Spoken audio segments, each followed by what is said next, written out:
Poor folks like you should just stand and watch. I was looking forward to my only daughter's big day at her wedding, but her mother-in-law said this to me. I was shocked because I never expected to be told to just stand and watch. However, I'm not someone who lets things go without a response. My daughter, Jessica, is a lot like me in that regard. She doesn't let things slide either. That's why she stood up, confident and strong, and said, "Mom, let's go." "Yes, let's. There's no need to linger in a place like this. Besides, it seems this in-law family has no clue about their place. Since we're here, we might as well teach them a lesson. From now on, we won't be passive anymore. Our counterattack begins now." Watching her mother-in-law go half crazy within 10 minutes of our retaliation made me think, serves her right, but I have no intention of letting up just yet. If they think they'll keep ruling the roost, they've got another thing coming.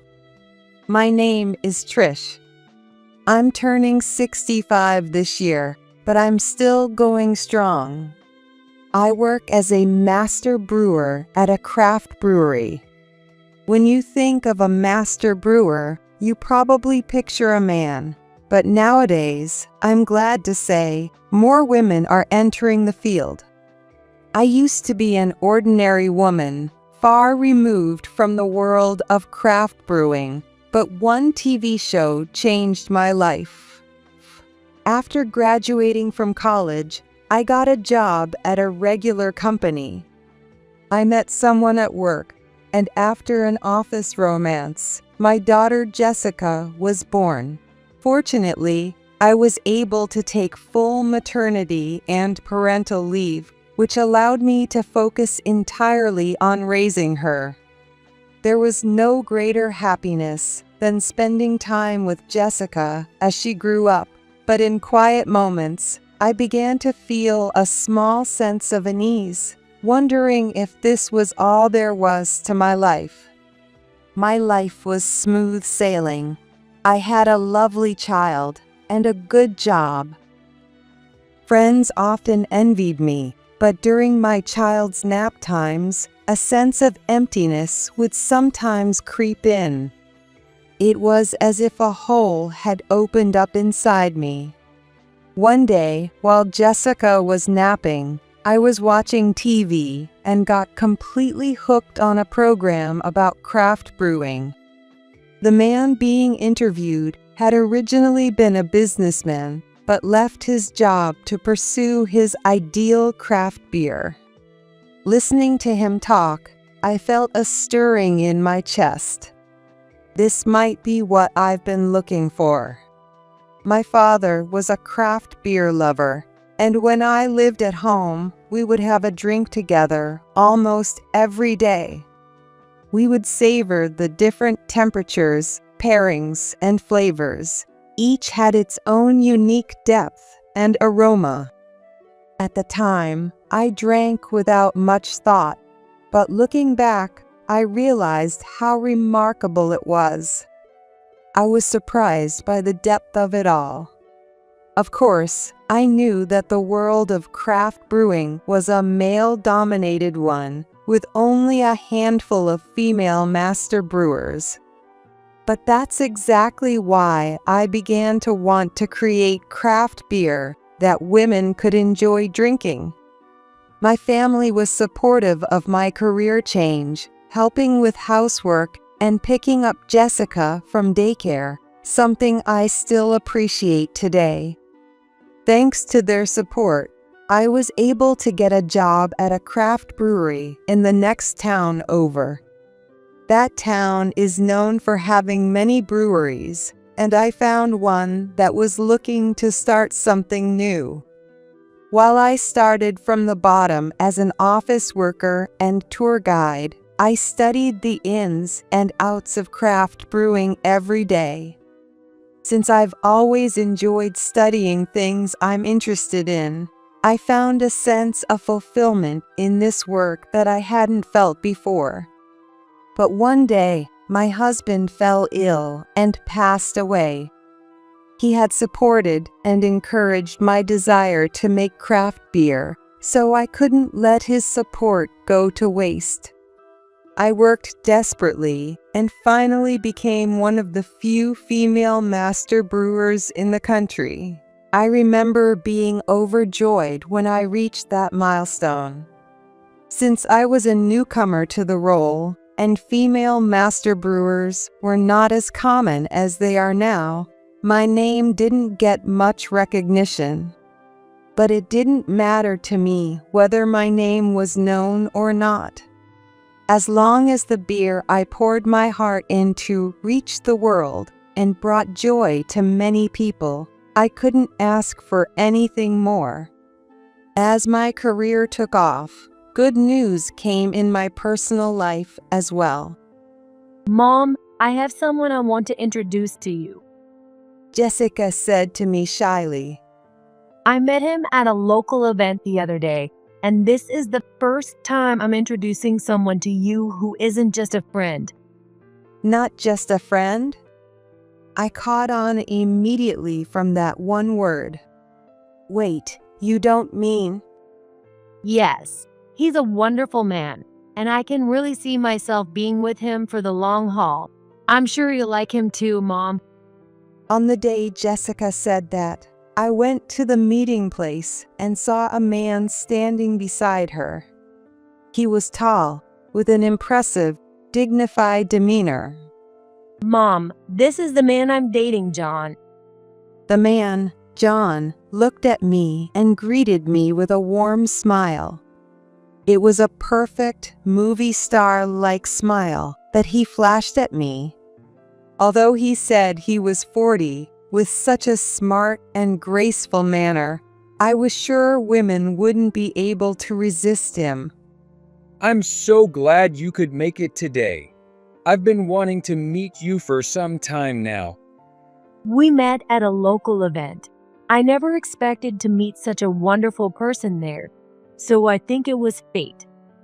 Oh, don't flatter me. You stood out to me right away in that crowd, Jessica. It seemed like they were reminiscing about how they met, and suddenly they started getting all lovey-dovey. Jessica had never had much to do with men before and was always focused on her work.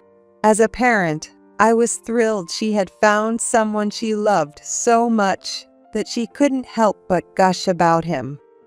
During our chat, I found out that John is an only son and that he's likely to take over the family business in the future because he works locally. Oh, you have a family business? Yes, though it's nothing too impressive. If you don't mind, could I ask what kind of work it is? We run an inn. Lately, it's been getting busier, so I might have to step up as the next president soon. At that moment, Jessica suddenly went silent. It's wonderful that you're already thinking about your future. Since we'd just met, I decided to play it safe and stick to polite small talk. Well, because of that, Jessica has been helping out with our family business quite a bit. I guess you could call it training to be the lady of the inn. John said this with a smile as he took a sip of tea. At that moment, I thought I noticed Jessica's expression stiffen for a split second. Seeing that look, I had a bad feeling. Helping out? What do you mean? As I asked, John gently interrupted me. Oh, it's nothing major. But since I'm at the age where I need to think about the future, I'd like to welcome Jessica into our family officially. John's quick, almost rehearsed response left me with little room to interject. Is that so? Yes, and Jessica has been kind enough to agree to help out.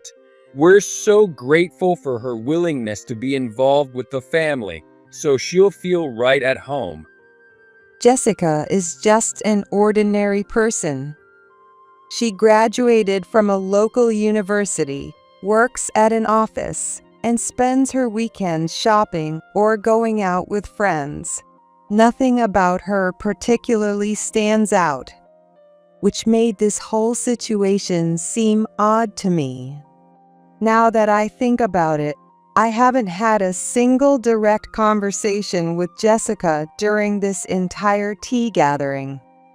By the way, Jessica, before I could finish my sentence, John cut me off again. Hey Jessica, we're going to my mom's place after this, right? She's really excited about helping you pick out a dress. Yes, of course. A dress? Does that mean? We've been talking about having the wedding this year. If we don't book the venue soon, all the popular spots will be gone. John said this clearly, looking me straight in the eye with a cheerful smile. People say that a wedding is a big commitment. That's why we want to make sure it's a special day in a special place, surrounded by those who matter most. My parents are already pretty enthusiastic about it. I was surprised that they were already discussing wedding plans, but at the same time, I felt like I finally understood what had been bothering me. I realized what was wrong. Whenever I tried to talk to Jessica, John would jump in, almost as if he didn't want me to speak to her directly. Is there something he doesn't want me to know? Even when I tried to read Jessica's expression, she didn't seem particularly upset or concerned, so I couldn't figure out what was going on. Please look forward to our wedding. I'm sure it will be a wonderful day for you as well. We'll let you know once the details are finalized. The fact that John said, "We'll let you know," made it clear that his family was planning everything. I wanted to see how Jessica felt about all of this, but her face was partially hidden by her hair, so I couldn't get a good look. I would come to regret not forcing a moment to talk directly with Jessica at that time. One day, a letter arrived from both Jessica and John, informing me of a family dinner to be held before the wedding. Since it was the off-season at work, I was flexible enough to attend the dinner, so I didn't mind the date they had chosen, but I felt it would have been nice if they'd at least asked me before setting the date. Trying to push down this uneasy feeling, I reached out to Jessica to confirm a few details. I wanted to ask what to wear, whether I should bring a gift, and so on. Lately, she hadn't even called me, which was strange. When I finally called her, it took 10 rings before she answered, and she spoke in a hushed voice, as if she didn't want to be overheard. Apparently, she was at work and couldn't talk, but she promised to call me back later. I apologized for interrupting her work and hung up quickly, but Jessica never called back. Instead, I got a call from John. Did you get the invitation to the dinner? Yes, it arrived 2 days ago. I wanted to discuss the dress code and what gift to bring for your family, so I called Jessica, but... Oh, don't worry about any of that. Just come as you are. With that, John ended the call. Jessica still hadn't contacted me, and whenever I spoke to John, he would just tell me not to worry and to come as I am. In the end, on the day of the dinner, I wore a simple blouse and slacks and brought a well-known brand of cookies as a gift. I had considered bringing some of the beer I made, but I thought it might be too surprising for them to receive beer from someone they just met, so I decided to save it for another occasion. When I entered the room where the dinner was to be held, everyone except me was already seated. Across from Jessica sat John and two people who I assumed were his parents. Nice to meet you. I'm Susan, John's mother. It's a pleasure to finally meet you. At first glance, her outfit wasn't flashy, but each piece was of high quality. And more than anything, she had a certain aura about her. The poised, commanding presence she exuded was something I could see reflected in John as well, and I couldn't help but be oddly convinced of their connection. Nice to meet you. Oh, I've always wanted a daughter, so I'm so happy Jessica's joining our family. I remember feeling relieved when I met her. As I'd heard that she only had her mother, I was wondering what kind of person she would be. The way she spoke was irritating, as she kept saying things that didn't sit well with me. Well, we're planning the wedding soon and getting everything ready. It's going to be a fantastic day to celebrate their new beginning. You're going to love it. Susan seemed absolutely thrilled, while her husband just laughed heartily and occasionally sipped his drink without contributing much to the conversation. Oh, and about the gift money, we'll do without it. She suddenly brought up money, and I hesitated, unsure of how to respond. Susan continued, a gift money? Oh, do you mean you can't send her off without one? I didn't realize there were still families like that these days. So, how much are you asking for? Susan glanced at me sharply. No, we hadn't even considered that. We'll go along with whatever you prefer. She covered her mouth with a handkerchief, but I could still see the sly smile she was trying to hide. And of course, she'll need to give us a grandson at some point too. The outdated expectations she expressed made my skin crawl. After that unpleasant dinner, my desire to avoid seeing John and his parents only grew stronger. 2 weeks after that dinner, I received a message from John saying, "We registered our marriage today." I would have preferred to hear this news directly from Jessica, but I suppose she's busy since she's quit her job and is now helping out at the inn, training to be the perfect bride. Still, I'm surprised at how arrogant John's family is, despite being the owners of a group of inns in the area. I'll attend the wedding because I want to see Jessica looking beautiful on her big day. But after that, I'd rather keep my distance from them. Even after the family meeting, I still couldn't reach Jessica by phone, and I would only get a few short texts late at night. Whenever I asked her anything, her response was always, "Sorry, I've been too busy to call." The brevity of her messages made me uneasy, like she was sending telegrams. At least I managed to find out the time and location of the wedding, but beyond that, I was completely in the dark. Despite getting married, Jessica didn't seem to have any of the joy or excitement one would expect from a bride. Is she really okay with this wedding? Even though Jessica has always been a bit reserved, I thought she might at least show some excitement about her wedding day. But on the morning of the wedding, I was still filled with worry. When I arrived at Jessica and John's wedding venue, I couldn't find my seat. I was fumbling around trying to figure it out when the ceremony began. As I hurried over to the family seating area, Susan approached me. Poor folks like you should just stand and watch.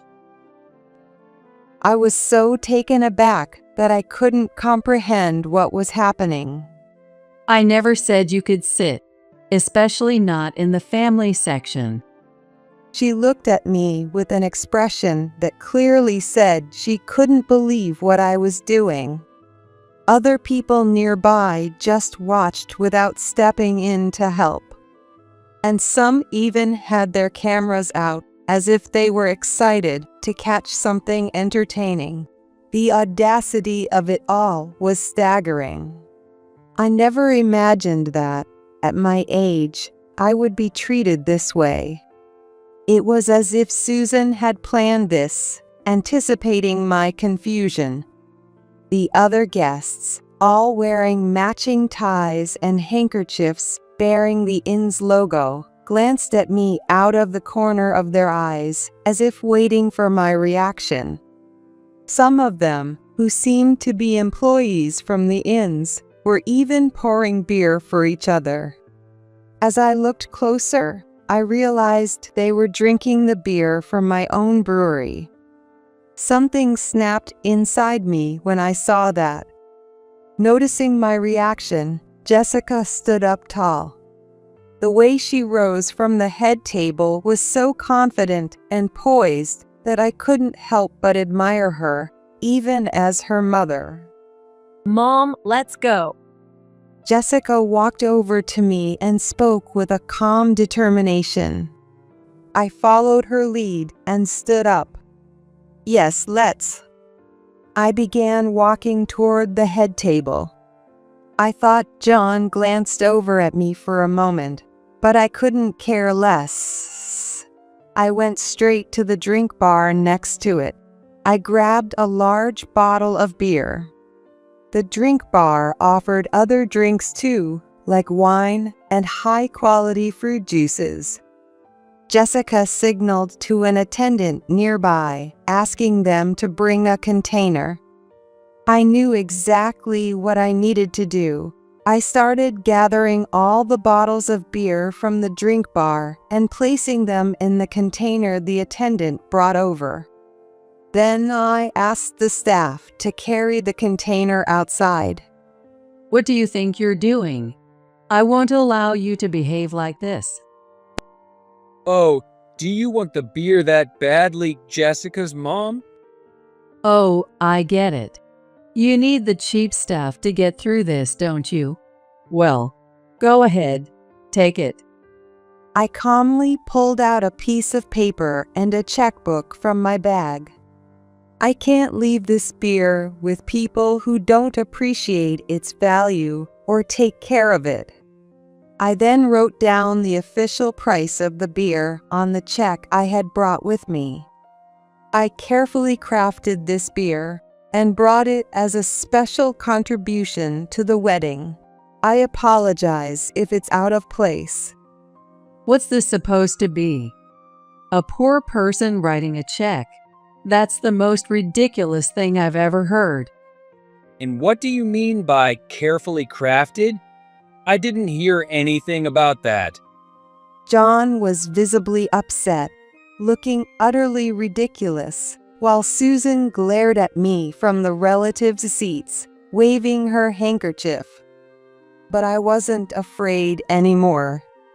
As the creator of this beer, I can't leave it with people who don't understand its value. It's too painful to watch, so I'll be taking it back. What? The creator? What are you talking about? Susan's hand, which had been wildly waving the handkerchief, suddenly froze as she began to comprehend what I was saying. Without missing a beat, I continued.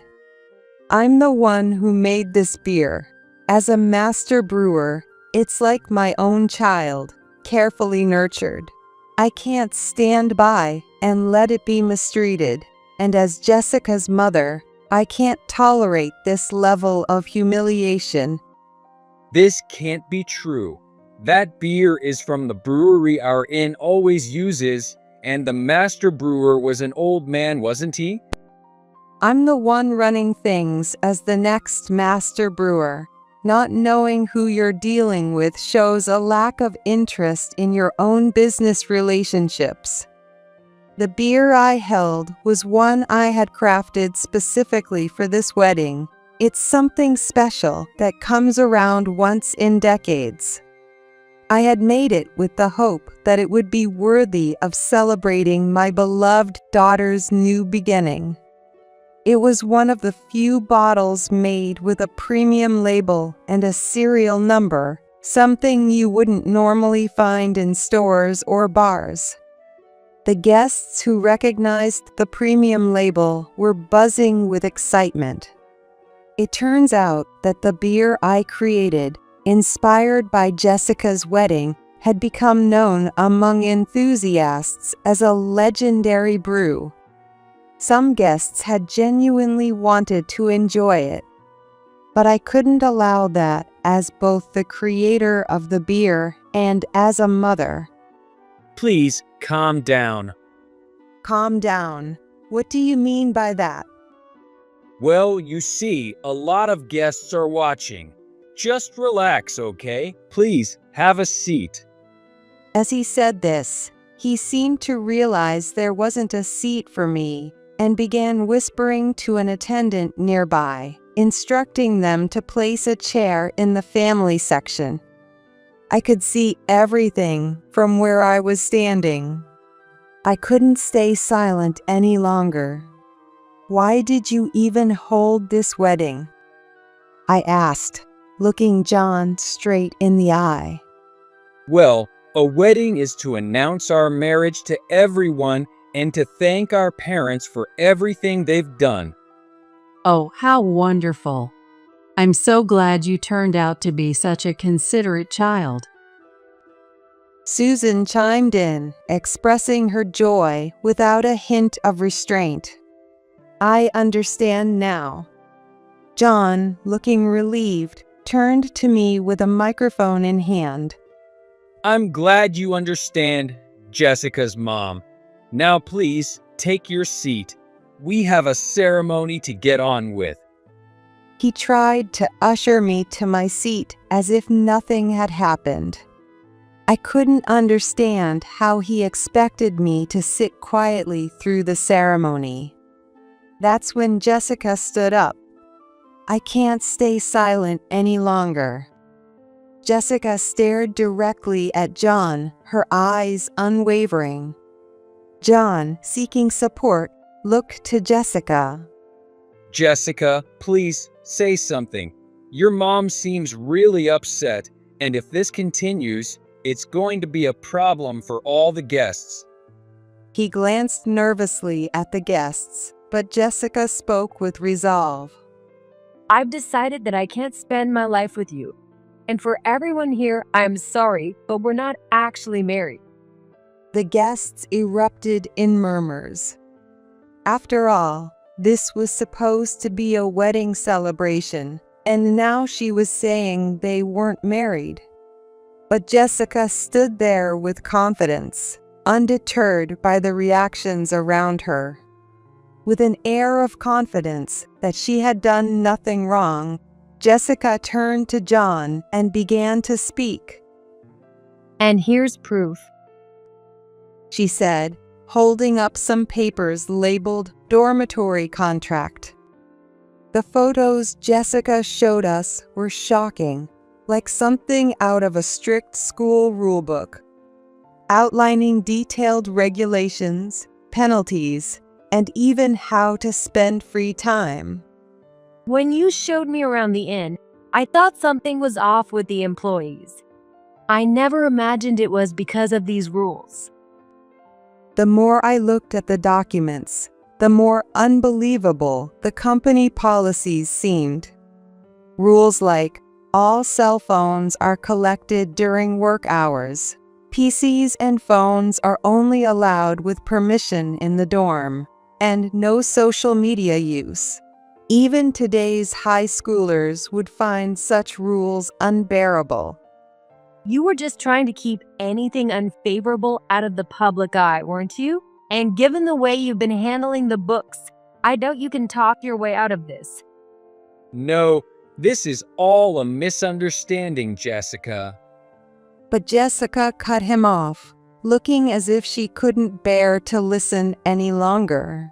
She took off her necklace, brooch, and other accessories, placing them in front of John. I thought it was strange that our inn had such glowing reviews, but now I see it was because you silenced your workers. Manipulating information to boost sales is disgraceful.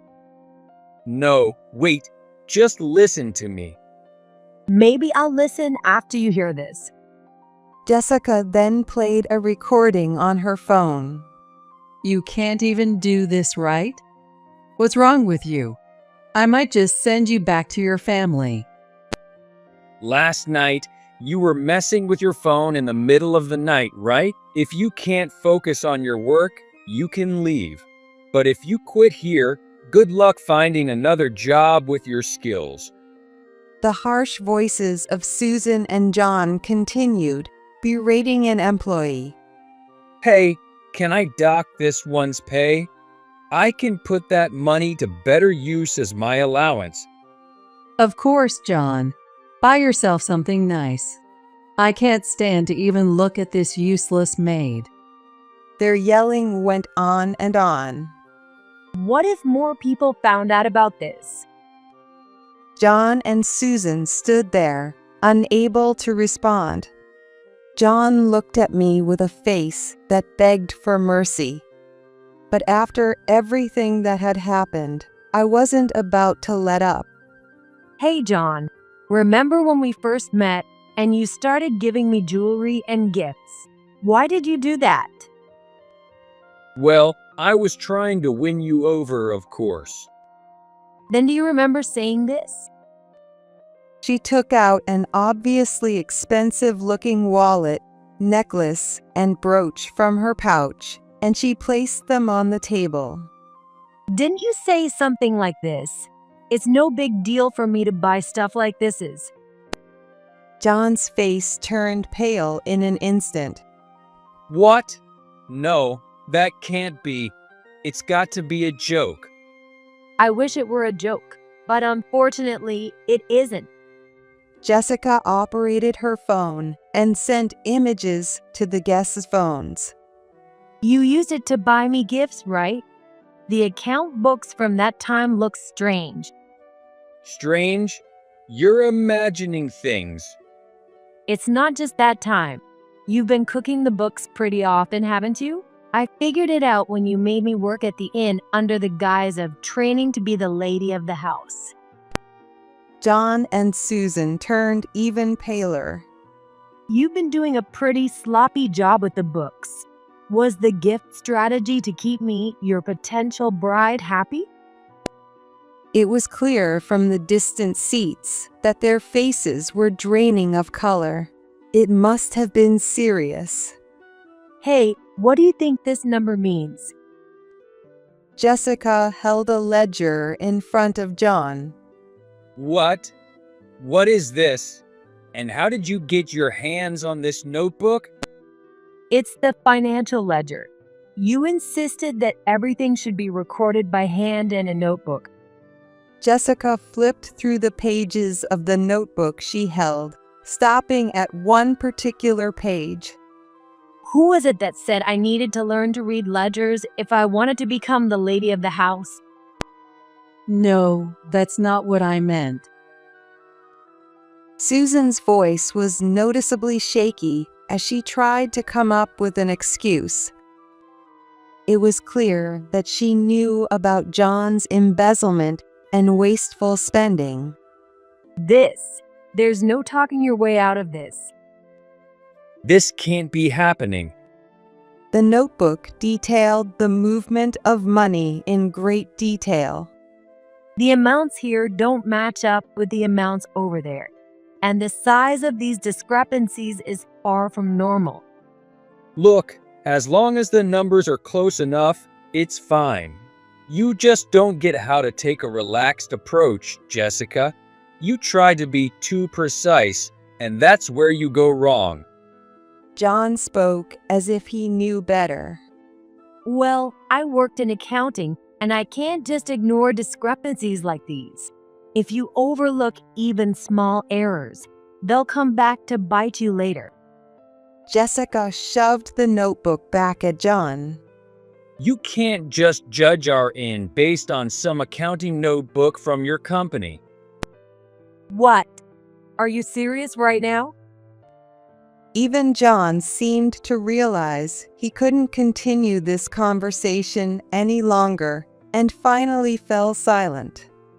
Fooling around with money and wasting it is something I absolutely cannot tolerate. So when you told me to file our marriage license, I tore it up. What? It doesn't matter how great you are or how prestigious your family is. I won't become family with someone who messes with money and causes others to feel distrust or anxiety. With that, Jessica delivered her final words and left the venue. She really is my daughter, strong-willed and unwavering. John, clearly panicking, hesitantly approached me. Hey, Jessica was just joking earlier, right? There's no way she'd cancel the wedding after all this, right? What are you talking about? I asked, looking him directly in the eye. Come on, think about it. She's marrying me. She could live a secure life. And if she called it off now, wouldn't that be a kind of betrayal? John looked at me with a smug expression. I respect her thoughts and decisions. It has nothing to do with it being a wedding. About 10 minutes after Jessica told me, "Mom, we're leaving," Susan went into a frenzy. How dare you treat us this way? Enough of this nonsense. You're just a craft beer maker. The smug smile Susan had worn earlier was completely gone as she flew into a rage. I don't do business with people I can't trust. Goodbye. In the end, we completely cut ties with John's Inn. I didn't want to sell my carefully crafted beer to people who treated it so carelessly. Jessica managed to say her goodbyes to John properly. At first, she was captivated by him, but eventually, she saw the truth. I know from my own experience how hard it can be to see what's wrong when you're in the thick of it. But nothing good comes from staying in an environment where you can't respect yourself. I'm relieved that Jessica realized what was going on through this experience. Mom, I'm sorry for all the trouble I caused. It's okay. The important thing is that you saw the truth. Besides, I never imagined the beer I created would be treated like that. Jessica left the inn and broke up with John, and since that day, she's been focused on finding a new job.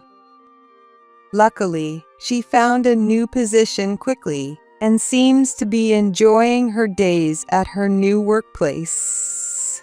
As for me, I'm still making craft beer. We're about to launch a new series for the first time in years, and the brewery has been busy day and night. Although there's no time to rest, I'm enjoying the work, so it's all good. This time, I'll be the face of the new series for the first time, which brings its own pressure. As a female master brewer crafting delicate craft beer, I'm determined to give it my all. The concept and aim of the product hit the mark, and the beer I created became a huge hit. As I started appearing in magazines, brochures, and even on TV, something I had feared finally happened. Shortly after arriving at work one day, a male employee stopped me. telling me that a woman was sitting at the guest entrance and refusing to leave until she saw me. Okay, I'll go check it out. When I went to the guest entrance, I couldn't believe who was there. Finally, you're here. Arriving like a big shot, huh? I guess that's what happens when you're a famous female master brewer. Don't think you can humiliate me and still do business as usual around here. I've been ordering from this brewery since the previous generation. I could even offer you a big contract again. They were talking big, but they looked much more worn out than the last time I saw them. Their clothes, covered in lint, stains, and tears, made me feel sorry for them. Are you listening? I figured your brewery must be struggling without our inns business, so I'm giving you a chance. How about responding? If you apologize now, I might consider continuing our business as before. You know what'll happen if you waste this opportunity, right? I took a deep breath and spoke to John. You are neither customers nor business partners. I expect you to stop this kind of disruptive behavior immediately. Susan grabbed my shoulder, almost as if she was about to attack me. How dare you speak to me like that? Do you know your place? She probably doesn't, Mom. She didn't get much education, so she doesn't know how to speak properly. Besides, this old brewery is bound to fail soon. Their sheer arrogance was astounding, but I knew that if I didn't put a stop to this, they'd continue behaving the same way. I know you've been lurking around the employee entrance and peeking into the guest entrance several times.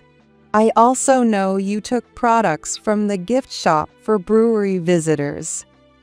No, that's just. This behavior was so blatant that I had to consult the police. After installing cameras, we caught clear evidence of your disruptive actions. With this much evidence, I'm sure you understand what comes next. When I turned to face Susan and John, their expressions were unlike anything I'd seen before. Well, That's a dirty trick. It was clear they had no intention of apologizing. Their pride wouldn't allow them to apologize to someone they looked down on. Oh well, I guess there's nothing more to say. I'm going back to work. Huh? But Anyway, I'll take my leave now. With that, I walked away from them and returned to my work. Afterward, I took the security footage, recorded conversations, and the store's shoplifting records to the police for consultation. As a result, Susan and John's actions were deemed malicious, and they ended up with criminal records. Naturally, the reputation of John's Inn Group took a hit as well. The inn business had already been struggling due to declining tourism, but this scandal among the management only made things worse. With so many bad reviews on travel sites, it's only a matter of time before the inn goes under. But that's none of my concern. I'm finally free of Susan and John's problems, and I've regained peace in my life. The craft beer I made has become a huge sensation, even attracting international tourists, which makes me incredibly happy as a creator. Now that our shipments are increasing and the brewery's name is becoming more recognized, I'm more motivated than ever to continue creating beer that people will enjoy.